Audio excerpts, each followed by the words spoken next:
Assalamualaikum warahmatullahi wabarakatuh. Selamat pagi, siang ataupun sore teman-teman. Ini kebetulan di sini lagi malam hari ya. Teman-teman, kita mau ngebahas tentang telur moina. Nah, ini teman-teman saya baru aja beli telur moina ya. Jadi ini ada cerita sedikit ya. Nah, kita mau ngebahas sedikit ya, biarpun mungkin ini belum jadi kesimpulan ya, masih tahap eksperimen dan uji coba ya. Kita masih perlu sharing-sharing lagi gimana sebenarnya sih cara menetaskan telur moina dan gimana kalau telurnya sudah nggak bisa. Nah, jadi saya mau cerita sedikit teman-teman. Ini yang sebelah kanan nih teman-teman. Ini sampai tumbuh, ini saya taruhin telur ya. Saya taruhin telur kutu air, ini telur moina. Ini udah sebulan lebih kayaknya. Sebulan lah kira-kira lah. Sebulan. Ini sampai tumbuh alga rambut. Ini nggak ada satupun telur moina yang menetas teman-teman. Tapi alhamdulillah ini saya baru beli lagi ya sama kawan saya dari Medan ya. Baru beli lagi, saya beli segini ya kan. Saya beli segini, terus setelah saya beli saya tetaskan 2 hari, alhamdulillah teman-teman udah netes nih, teman-teman bisa lihat sendiri ya. Ini umurnya udah sekitar 2 hari ya teman-teman ya. 2 hari dan alhamdulillah sudah menetas. Kita lihat dulu di mana ya, ntar ya. Ini kurang kelihatan ya teman-teman ya, ntar ya. Kita cari dulu kutu air yang sudah menetas. Nah, ini dia teman-teman. Kelihatan ya? Sudah ada yang menetas teman-teman tuh. Nah, di dalam. Ya, kelihatan ya. Ini kalau nggak salah tadi saya nemu udah 3 ekor lah yang menetas ya. Udah 3 ekor yang menetas ya. Jadi alhamdulillah ya, ini belum nemu lagi karena kecil banget. Pokoknya tadi saya nemu udah 3 ekor yang menetas teman-teman, 3 butir telur yang menetas, alhamdulillah ya. Berarti jadi ini udah 3 telur yang menetas yang saya lihat ya teman-teman. Nah, jadi berhasil alhamdulillah teman-teman. Nah, jadi kita mau ngebahas sedikit teman-teman ya. Ini ya teman-teman. Jadi kisahnya ini padahal dulunya ini awal saya beli telur kutu airnya ya, ini umurnya mungkin telur kutu airnya sekitar 3 bulan ya teman-teman ya. Saya beli awalnya saya taruh di kapsul, terus kapsulnya saya taruh di ruangan terbuka gini. Jadi di rumah saya ini saya gantungin di sini, saya simpan di plastik, masih dalam bentuk kapsul teman-teman. Masih dalam bentuk kapsul gitu kecil, saya gantungin di sini nih, saya gantungin ya kan. Nah, yang kedua masih bisa menetas, tapi sampai umur sekitar 3 bulan ternyata saya coba sampai sebulan saya tetaskan. Ini saya habisin. Awalnya cuma saya pakai setengah kapsul kemarin, terus karena nggak netes akhirnya saya pakai 1 kapsul dan alhamdulillah tidak ada yang menetas sama sekali gitu. Dan masih ada ya, kita belum bisa menyimpulkan apakah telur ini masih bisa dipakai atau enggak. Makanya mungkin saya akan bikin eksperimen teman-teman. Ini rencana telur yang di sini mau saya saring lagi, terus saya mau keringkan. Setelah saya keringkan, rencananya mau saya taruh di freezer. Rencana gitu ya. Karena saya pernah baca beberapa sumber ya, itu telurnya si Dapnia. Tapi ini ngomongin Dapnia teman-teman ya. Telur Dapnia itu salah satu cara buat menetaskan telur Dapnia itu, si telurnya itu harus kita disimpan dulu. Harus kita simpan di freezer ya, sekitar minus 15 derajat Celcius. Kalau nggak salah ya. Pokoknya di suhu minus itu sekitar 15 harian gitu. Pokoknya kita taruh dulu di tempat yang dingin. Itu kalau untuk Dapnia. Nah, kalau moina ini saya masih kurang sumber ya.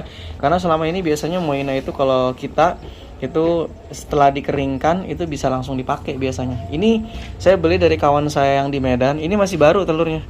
Ini telurnya belum lama, masih baru. Jadi ini kata dia, ini telurnya belum lama bang, bisa langsung dipakai gitu. Nah, makanya nih sekarang telurnya untuk penyimpanannya sekarang dari beberapa sumber dan pengalaman kawan-kawan yang lain ya, kalau telur moina katanya kalau bisa disimpan di freezer. Nah, mungkin teman-teman ada yang bisa share informasi lagi ya. Jadi ini rencananya, bukan rencananya sih, memang sudah saya simpan di freezer ya. Ini kemarin sebelum saya tetaskan pun, jadi habis saya beli ini dapat ke Banda Aceh. Nah, dalam bentuk seperti ini, itu langsung saya simpan di freezer. Ini sekitar sehari atau 2 hari kemarin saya simpan di freezer. Setelah saya simpan di freezer ya, saya langsung tetaskan, ambil sedikit aja saya taburin, dan ternyata alhamdulillah 2 hari bisa menetas teman-teman gitu. Jadi makanya ini mau saya uji coba ya, apakah masih bisa kemungkinan ya telurnya ini yang udah gagal menetas. Ini kan banyak nih yang gagal menetas. Ini nggak ada satupun teman-teman yang menetas ya. Ini saya perhatiin tiap hari nggak ada satupun yang menetas. Nah, makanya ini saya pengen uji coba. Saya taruh di freezer, rencananya saya taruh di freezer mungkin sekitar sebulanan kali ya, baru saya coba untuk tetaskan lagi gitu ya. Nanti kita jadi punya pengalaman dan kesimpulan baru teman-teman. Nah, informasinya insya Allah akan saya share ya. Ilmu hasil eksperimen saya insya Allah akan saya share semua ya, semoga bermanfaat buat teman-teman semua gitu, terutama untuk penggemar ikan dan yang suka mengkultur kutu air di Indonesia gitu. Oke, ini teman-teman ya. Jadi ini kesimpulannya teman-teman.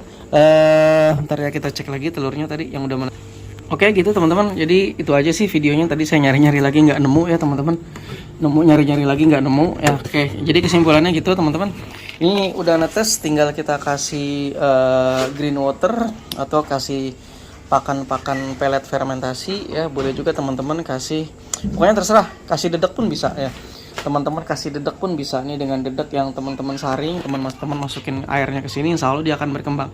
Nah kalau dia sudah berkembang, tinggal kita perbanyak lagi ya. Oh iya, ada pertanyaan kemarin, Bang, kenapa kok netesin telur lagi? Karena kemarin kutu air saya semua terkontaminasi teman-teman ya. Jadi semuanya terkontaminasi ya, banyak, ada kutu jetnya, ada pokoknya macam-macam lah kontaminasinya. Makanya saya tetaskan dari awal, saya bersihkan kolam-kolamnya. Dia rencana sih kalau untuk yang Moina saya menggunakan media atau menggunakan wadah yang lebih simpel ya. Saya rencana pakai ember-ember seperti ini aja gitu, jadi biar nggak terlalu ribet ya. Yang kayak gini-gini rencananya, yang kolam-kolam begini saya pakai buat dapnia aja gitu, buat dapnia teman-teman. Oke gitu teman-teman ya, semua bermanfaat informasi dari saya ya. Kita sharing-sharing aja, mungkin kalau ada yang punya pengalaman pernah uji coba telur kutu air yang udah pernah gagal, dicoba untuk dikeringkan lagi, terus diberi perlakuan lain. Rencana saya mau taruh di freezer, apakah masih bisa kemungkinan menetas atau tidak gitu. Soalnya kalau beberapa sumber di proses penetasan dapnia itu bisa gitu. Jadi ketika kita menetaskan dapnia ternyata gagal ya, gagal itu biasanya telurnya bisa kita simpen lagi, kita beli perlakuan lagi dengan cara taruh di freezer ya kan. Nanti setelah kita beli perlakuan bisa kita tetaskan kembali gitu ya, karena ini kan masih masa dorman ya teman-teman ya. Jadi telur yang ini sebenarnya telur-telur yang masih di masa dorman ya, telur-telur lagi di masa tidur ya, lagi masa dormansi ya. Jadi memang dia sengaja tidak aktif, dan memang perlu faktor-faktor lingkungan yang bisa bikin dia menetas kembali gitu ya. Oke gitu teman-teman ya, terima kasih. Assalamualaikum warahmatullahi wabarakatuh.